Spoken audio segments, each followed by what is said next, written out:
usuários vão ter acesso a um aplicativo que poderão instalar no seu celular e através daí fazer todo o controle do veículo, todo.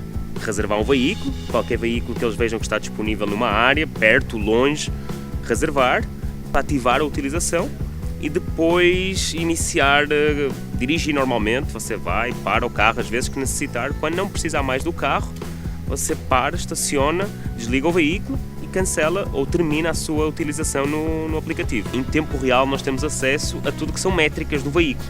Nós conseguimos saber quantos quilómetros estão sendo rodados, quanta bateria está sendo consumida, neste caso qual o consumo instantâneo do veículo, e depois conseguimos a partir daí gerar um monte de indicadores que vai desde a quantificação da pegada ecológica, ou seja, saber quanto CO2 se foi evitado, quanto combustível deixou de se utilizar na deslocação, não é?